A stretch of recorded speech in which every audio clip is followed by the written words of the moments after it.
being God, we say thank you. For just being who you are, we say thank you. For thinking of us, we say thank you. Yes, God. We thank you that I am thought of us enough to make us who I am. Yes. We appreciate you, oh God. Yes.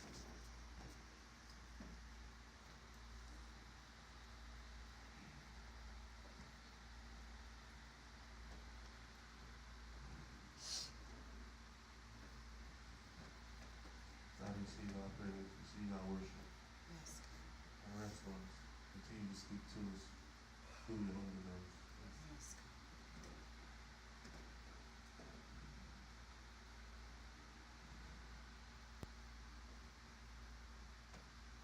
God, at this preaching moment, I ask that you hide me behind the cross and let the people see Jesus on me, oh God. Forgive me for my many sins, oh God. Open our hearts and our minds to hear what you have to say on this today, oh God. Yes. Make us ready, receptive, and responsive to your word. This we pray in the name that is above all names, in Christ Jesus' name we pray. We say amen. Amen.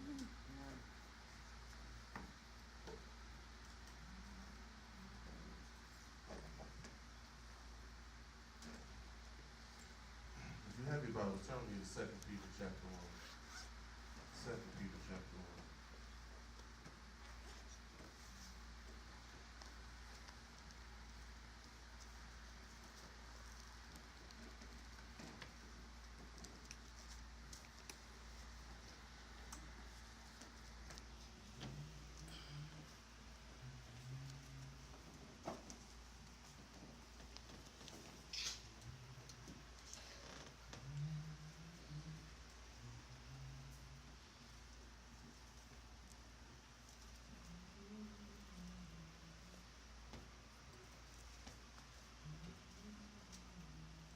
Second Peter chapter 1, and we'll begin reading at verse 3. In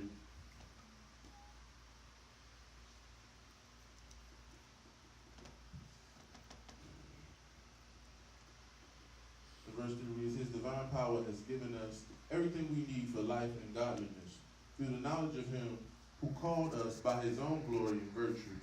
Through these things He has given us His precious and magnificent promises, so that through them you may become partakers of the divine nature, since you have escaped the corruption that evil desires have brought into this world.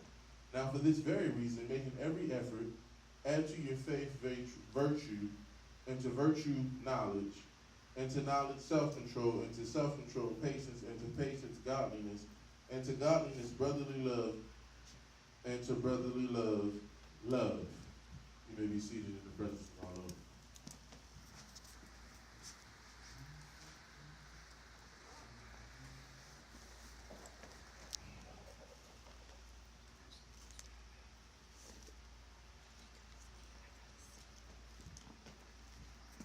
This morning, for the time allotted to us, we're going to deal with precise recipe, precise palate. Precise recipe, precise palate.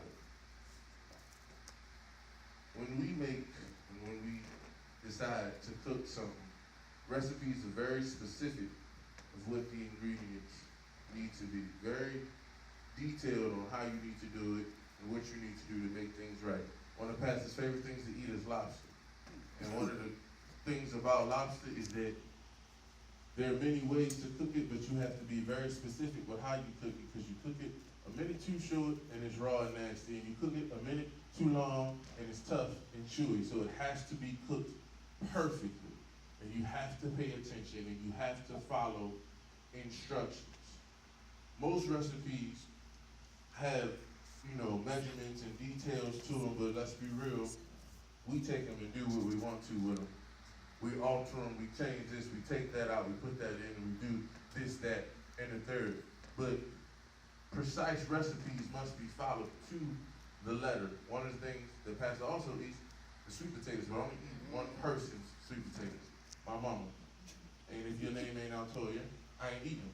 So there's a way that it must be done. And if it's not done right, I'm not touching them because I've learned that there's a great way and every other way under that ain't great. So she's trying to teach my daughter how to do it. Trying. And they're getting close, but it still ain't. I can tell when my mama done been in the kitchen and actually done did it, and when she done let other people do some stuff for her. Amen. My grandmother's very specific. She got this world famous potato salad, and the recipe is specific, and she won't tell nobody. And the thing of it is, she'll make it for you, but she's so specific. People always offer, I'll cut the potatoes, peel them, and boil them for you. She don't want you to. Just bring me the bag of potatoes and I'll do it. Because it's something she do when she peel them. Something she do when she boil them. And then if you mess that part up, you have messed up the entire recipe. So the recipe has to be precise. There's a dish called chicken marsala. And one of the many ingredients is mushrooms. Watch this. Pastor don't like mushrooms. But the problem is there's no replacement for them. So even though I don't like them, in order to properly prepare the dish, the mushrooms are part of the preparation. One of the things we like to do is, I don't like that, I don't like this part, I'm gonna throw that away. I don't like this part, I'm gonna throw that away. I don't like this part, I'm gonna get rid of that. Flavor. So we think. I'll give you a prime example, real life example. I wanted a job, asked for the job. Job comes, but they say, well, it ain't the hours you've been working, it ain't the salary you've been making. And you've been praying for this job, and the job finally comes, but the recipe don't look like I think it should look. If I get frustrated and say no, what do I get? I miss an opportunity. Right. But because I hear God say, shut up and just accept. Right. Literally, shut up and just accept. That's a precise recipe that I have to follow, even though I don't like what's being said. And so I reluctantly say yes, even though I'm kind of excited, but I'm like, ooh, that money. You know, we always thinking bottom lines. That money. So I go, and then they want you to come in for a day for free. So you gotta go, you gotta observe, and you don't get paid for it. And so we go back up there, and I'm showing the classroom to my wife and everything, and I'm doing all this stuff. And then my boss comes in and she says, oh, I figured out a way that we can do A, B, and C. And I'm gonna make what I was making before, and I'll be full-time, and I'll be fine. But I wouldn't have that opportunity if I ignored the instructions of the recipe. Because I wouldn't have been there. And you got to follow precise instructions. Precise instructions. So the name of the message is Precise Recipe, Precise Palate. Part of our problem is our palate has become lazy and we're willing to accept any and everything. My son doesn't eat a lot of food. He has problems with his palate because of his allergies. So half his tongue and his taste buds doesn't work right. So he can't taste a lot of things. So the way we get him to eat a lot of stuff is, ooh, daddy, I don't like that. Just put barbecue sauce on it and shut up. It works for him because he likes the barbecue sauce and that's all he's tasting. Because he has a lazy palate based on his allergies. Whereas other people, my uncle, can taste your food and tell you everything that was in it and tell you why it was wrong and what you needed to do in order to fix it. Because he had what we call a sophisticated palate. Wow. Our palate needs to become sophisticated spiritually, that I only want the things that God has touched. I only want the things that He prepared for me. And if it don't taste right, I know why and I know what to avoid. Amen. But we've come too accustomed to accepting any and everything. And if they say it's good, watch. We all know McDonald's ain't good for us, but we still go. We all know that certain fast food places don't take the time to do it, but we still go because our palate has gotten lazy. When I go out, I eat my steaks well done. I don't eat steaks out. Because when you get a well done steak at a low class restaurant, what they do is they take pieces of steak and they use what's called meat glue. And they glue the steak together. And by the time you get the steak, you eat liver. Because that's what it tastes like. So I can either accept that or just not eat it all. Too many people accept whatever's brought to them, even though it's not what they're supposed to have. So it's not just precise recipe, it's precise. I gotta be able to know when the recipe is off. See, you know, when we learned how to cook and Big Mama was showing you how to cook, Mama, how this tastes, and she could tell you what was missing. Put some more salt in that, sweetie. You know, you ain't seasoned that enough, or you was a little bit heavy-handed with that. We ain't got that. We have come to, we take anything you give us and wonder why we malnutrition. Well, Precise recipe, precise palate. There's a part of a song called Big Pimpin' that I used to use as like my life motto. And the song says, I have no patience and I hate waiting. I got no patience and I hate waiting. When the truth of the matter is, while I do detest waiting, in fact, I do have patience. The problem is, I choose not to engage in using it. See, there's a lot of stuff that we say we don't have, ingredients we claim we don't have, and we do. We choose not to use it.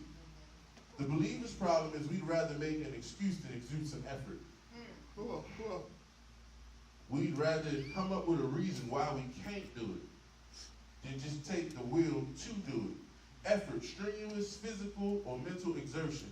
Oftentimes it's both. And it's both at the same time. Excuse, an attempt to lessen the blame, attaching a fault or offense. Seek to defend or justify. Watch this. You cannot justify lazy. Well, Oh, amen, lights. come on. There's a lot of things in life you might can say, well, I can do this or I can do that, but you cannot justify being lazy. And a lot of times when we take stuff out, it is due to laziness. And there is no excuse for it. The lazy believer wants to be blessed off your work. They don't want to be a part of anything, but they want to reap the rewards of everything. When it's time to work, it's y'all, but when it's time to reap, it's we. That's how we do. Yeah, come on. I don't want to do nothing. I want to be able to say that we do this, but I wasn't there to do any of the work that went with that. This is free. A huge problem in relationships is only one person gives effort, and then when the person who was giving the effort gets tired and ready to leave, the lazy one says, you just gonna give up on us. You ain't been doing nothing. But now that they about to walk out and you know everything they brought to the table, now you're frustrated. When if you cared about us, you would have been working the entire time too. I'd rather work alone than have a selfish, lazy partner.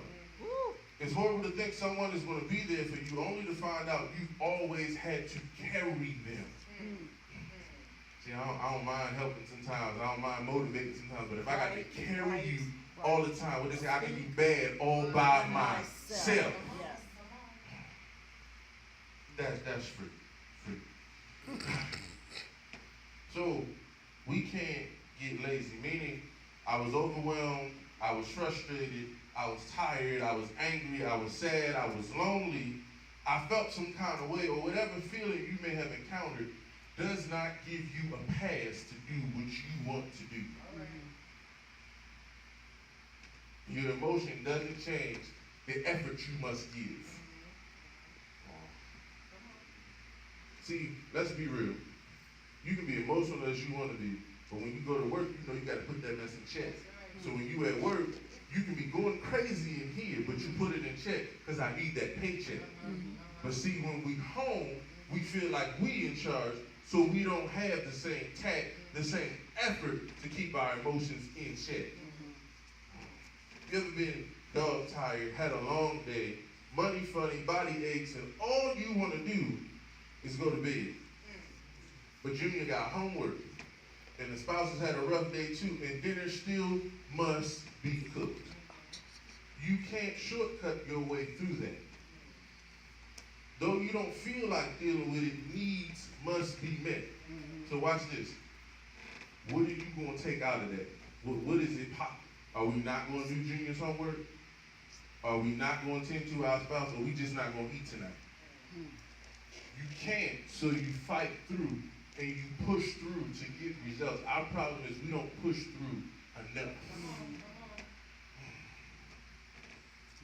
Every adult in here at some point has had to cook something. We've all had to follow directions for a recipe. A recipe calls for certain things. Our problem is we don't add all the ingredients, or we add other stuff, and wonder why the recipe turned out incorrect. You want to mess up something? We eat soups. We like soups a lot. If you mess up the base, you mess up the whole soup. If you mess up the foundation, you've messed up the entire thing. Again, my son gets part of his finickiness from me. I don't like a lot of stuff. Vegetables mainly. So lettuce, onions, pickled tomatoes, carrots, all that junk, rabbit food, I don't like it. But to soups, they are the base. Whether I want to agree with that or not, they are the base. So what I ask the cooks in my house to do is to make them big, base the soup, and then we can take them out because the flavor's already in there, and we can throw the junk away. But if I ignore the flavor that is needed for the soup, I'm going to feel some kind of way when they bring me basically lettuce and milk with potatoes in it. Because there's no flavor to it. I love clam chowder. I do, but I hate watching it being made because I know what the beginning is. Like, Lord Jesus, why they got to put all the onions in there? But the onions get cooked and caramelized and give it flavor. If I want the ending, I got to deal with the ingredients in the beginning. Oh, y'all gonna be quiet. So the text says faith first. Our foundation must be faith. Matthew 7, the foolish man who built his house on the sand. And too many of us are ignoring the first part and wondering why things are falling apart. Because I haven't been founded on faith. My base must be right before I can build anything. In the class that I'm teaching a science class, and one of the things they had to do this week was they had to use pipe cleaners to build a structure as tall as they possibly could. The problem they kept having is that they never made the foundation sturdy. So you can try to build something 30 inches tall with pipe cleaners, it is going to fall over because there's no weight at the bottom. Don't that sound like us? That we try to be sophisticated, heavy, and deep, and there is no weight at the bottom. There is no firm foundation at the bottom. Our faith is lacking. So before we can get to anything else, we got to start with this faith piece. Do I believe that God is going to fulfill the promises that he said throughout his word? Not I'm quoting them. Not I can read them. Not they posted in my house. We got all that down. But do I believe it in life? Amen. When I get instructions, do I follow the instructions based on the faith that I have that he cannot fail? So faith must be first. The text says, add to your faith virtue, and to your virtue knowledge. Our problem is we skip virtue and try to go straight to knowledge. We skip right over that and we try to build up some knowledge. There are ingredients to the successful Christian walk. The ability to make it is predicated on your ability to follow God's non-negotiable instructions. Watch this, non-negotiable. So you don't get to skip virtue just to go to knowledge. You don't get to skip faith and go to virtue. You don't get to skip a piece and say, I don't want to put this in there. All right. Watch, this is what we do. My family enjoys the cooking channel. There are several contest shows where people compete to cook. The same eventuality always comes up. From the perspective of the chefs, the meat show is always cooked basically halfway. That's how they want it. They want the middle pink. We like our food well done. I don't want to see pink. That may be how I like it. But if I'm on a contest and I'm trying to win, I need to cook to the judge's critique and not to, oh, y'all can get that in a minute. So it's not about what I like.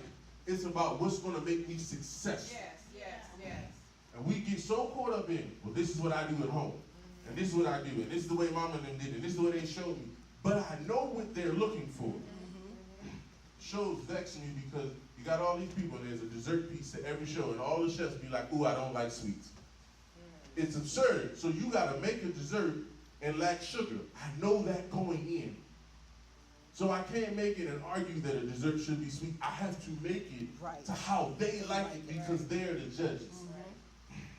And God is the one who gave me the recipe and told me what he wants in it. It is not up to me to take output and to cook differently. It is up to me to follow his instructions if I want to be judged successfully. So I can't change it.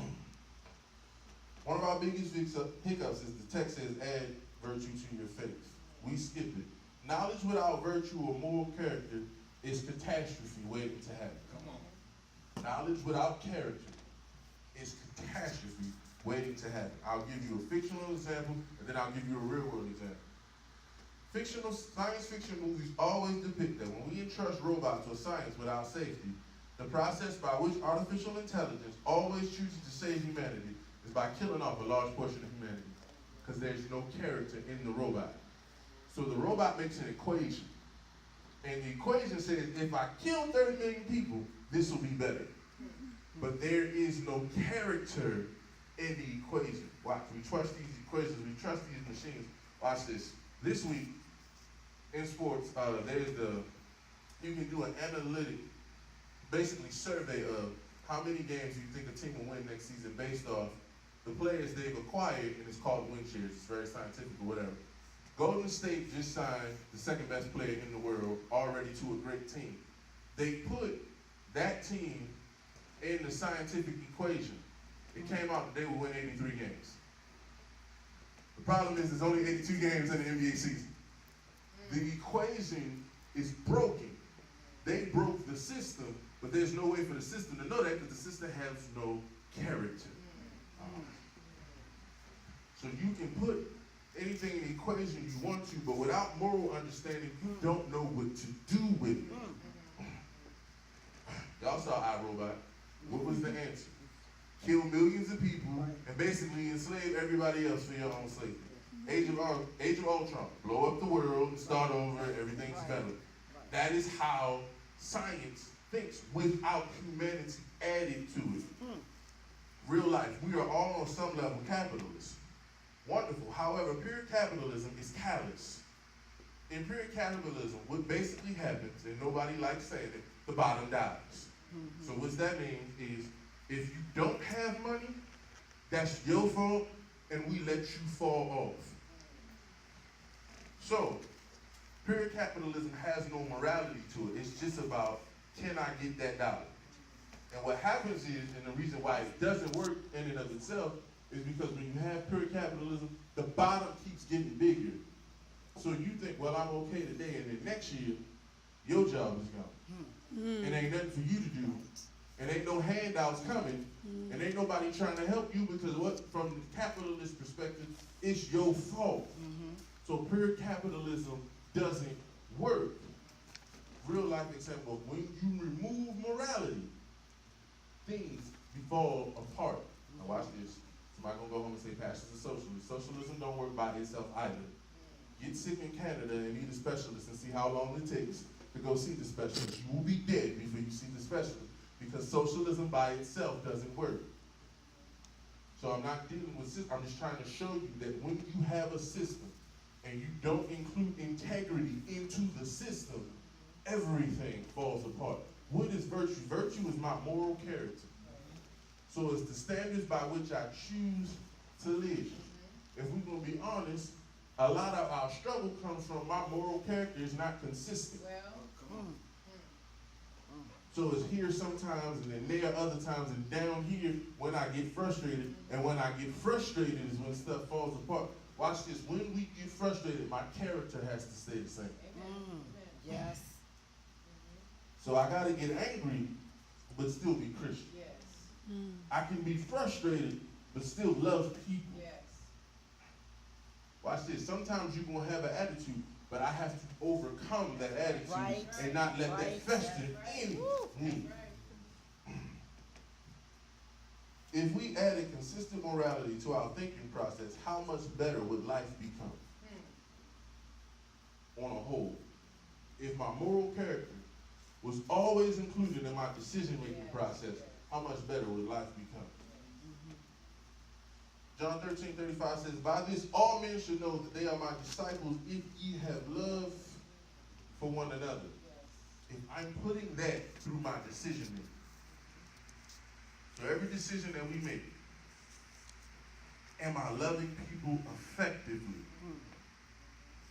Am I doing what needs to be done in this moment of me being frustrated?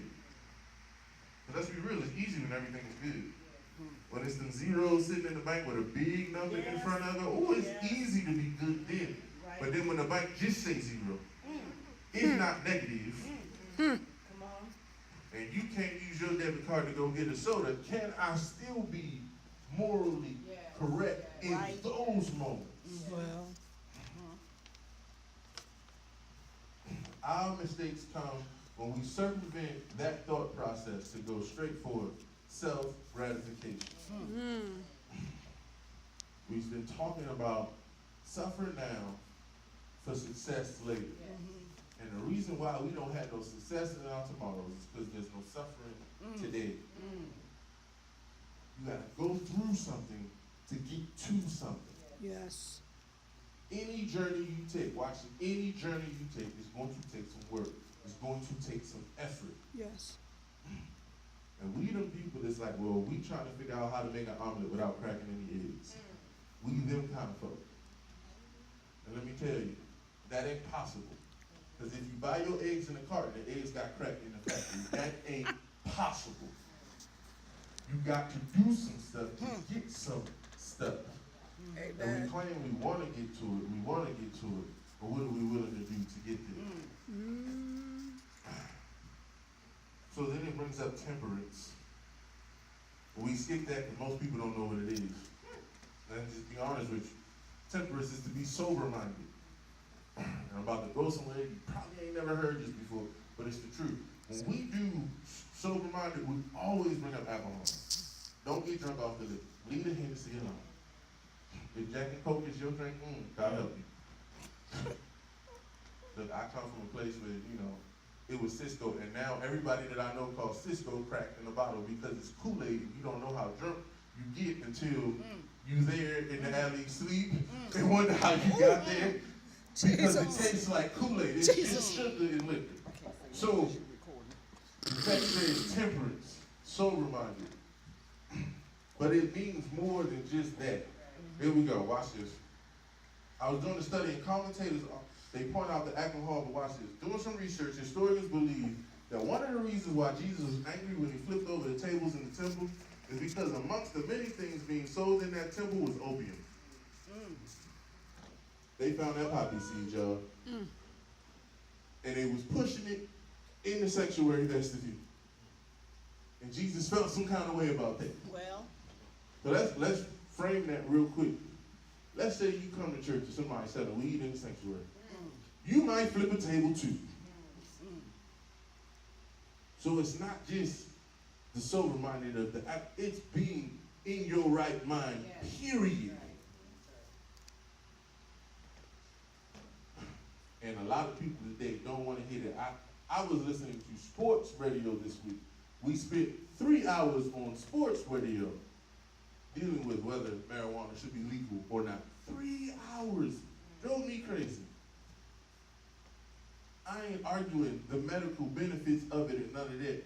But when we doing it just to get outside our right mind, because I'm being lazy, I don't want to think about what's going on, I'd rather go somewhere else, then we have a problem. And all our society now has become a place where escapism is all we're searching for. We don't want to deal with, how can I not think about this? What can I do to get away from reality? And that has its place sometimes, but when you live your whole world in a false reality, the real world's falling apart around you. Verse 6 says, add godliness to your temperance. Now it's funny, we done already dealt with moral character, and then it comes after that and says, add godliness. Watch this. God knew that we try to compartmentalize behaviors, so basically here the text gets redundant. I'm going to cover everything y'all going to try to slip away from. Because I say here virtue, and then he goes into brotherly love. Because somehow we've confused it. I can have character over here, but treat my family like crap. Treats my friends any kind of way. And then again, redundant. And then add to brotherly love, love. somehow he had to deal with the fact that we will separate brotherly love and just regular loving people because we try to compartmentalize everything. So although the ingredient is the same thing, he had to name it in 3-4 different ways just to get us to act right. Whew. Why is that in there again? God already did that. No, I know what you're going to do coming forward. Put it in there anyway. I know how you're going to act when you get to this point. Put that in there anyway. See, if you see this text and you look at this text, you say, he's repeating himself. But he's repeating himself because of us. Not because he don't know. He knows how we act. Right. He knows what we going to do. So here's the question. Here's the crux of today. When are we going to get to the point that I'm going to live by that precisely? That faith is my foundation and then virtue is my standard. And I exude temperance at all times. And godliness is the way that I'm just going to live. And then watch this. I get a precise palate to know when I'm getting out of pocket. Because one of the problems that we have is we can't admit when we done stepped out of those characteristics. We struggle saying, you know what? Yeah, that wasn't godly what I did. We struggle admitting, no, that wasn't morally right how I handled that. And we don't like admitting, based on the situation, I don't have faith right now. Oh, see, let's see, don't nobody want to be real. That sometimes your faith tank get on E just like your gas tank. And you need somebody to come by and put some gas in your tank for you. Yes. Girl, I done seen God do it. And if you just hang in there. Yes. Sometimes you need somebody to pour into you because your faith get a little, and see, when your foundation gets shaky, everything falls apart.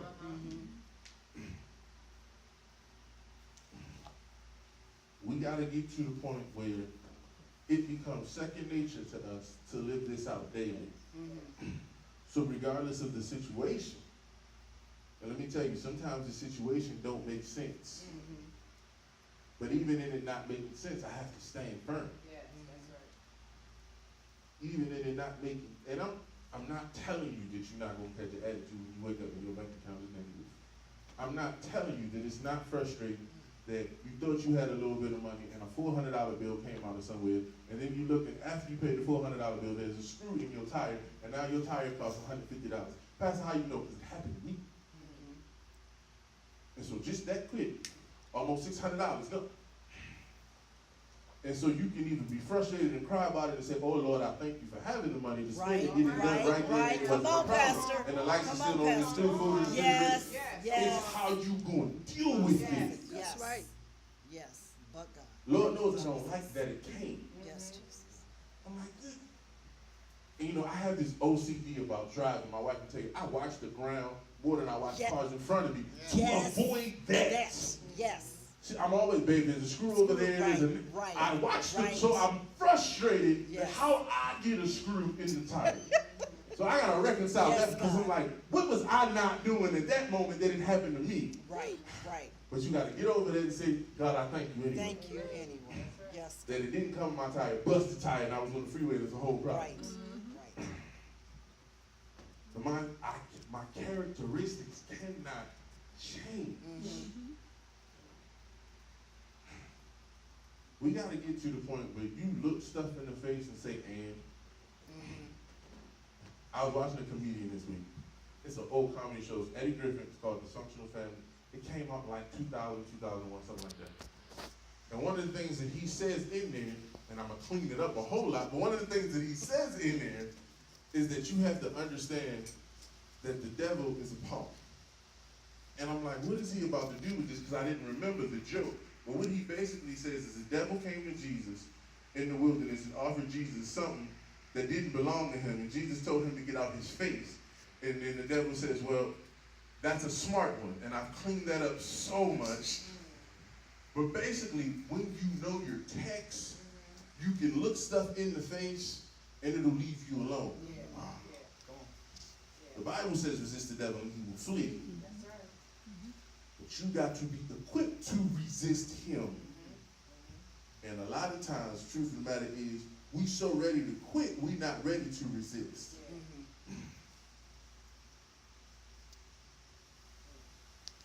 Quitting cannot be an option.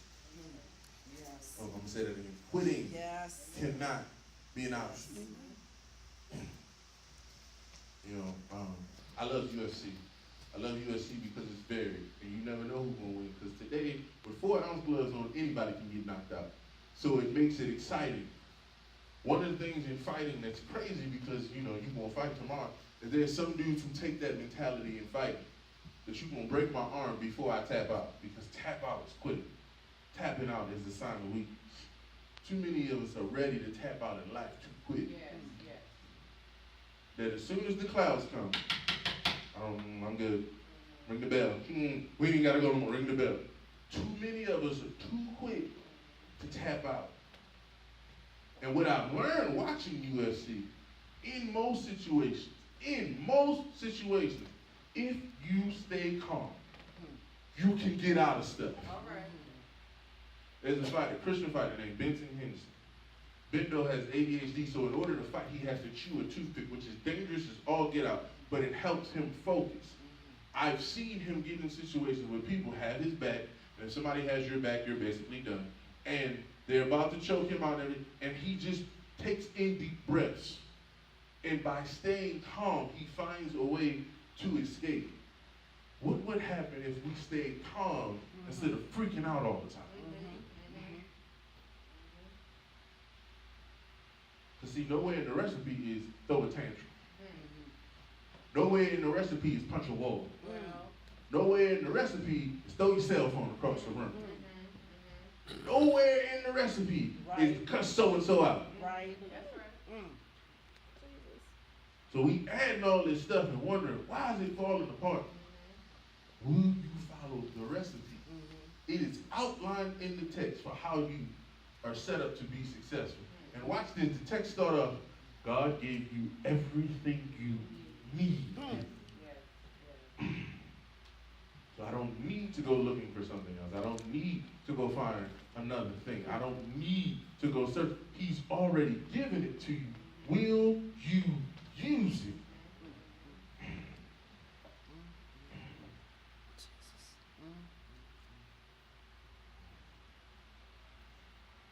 Will we be patient enough to let things work?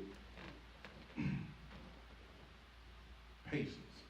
One of the reasons why Pastor won't make bread, I don't have the patience for two things. For it to rise and then I gotta knead it. I ain't, it's too much of it. I like bread and I love people that make it. God bless you, but I can't do it. I don't have the patience. And then when did it rise enough? Is this too much? Is that, it's too much variance. I'm good. Patience. Love my brother to death, but he had to learn patience, because he would put some chicken in the oven and bring it out and it'd be pink and you'd be like, bro, what are you doing?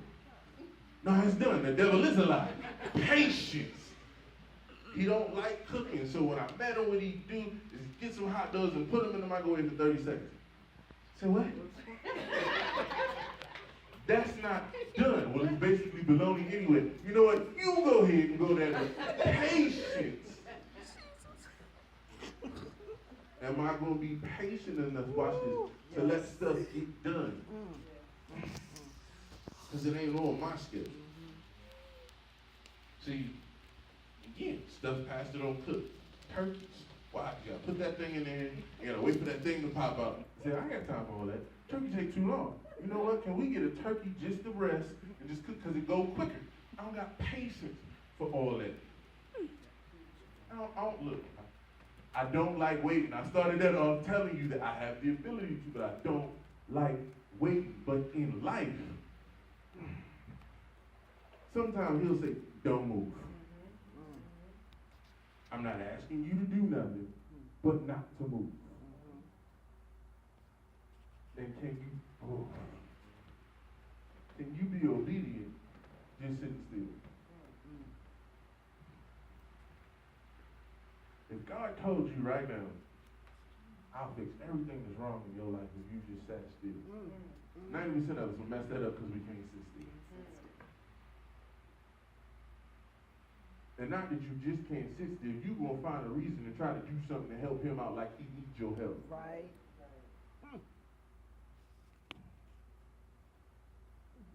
Can you follow the instructions? Can you say yes when you want to say no? Say no when you want to say yes.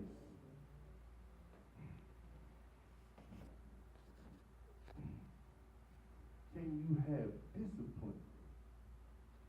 I went to work on the new site. The first thing they want to do on the new site, I walk in. Oh, good morning. There's some donuts right here. Not some donuts, y'all. There's 8 boxes.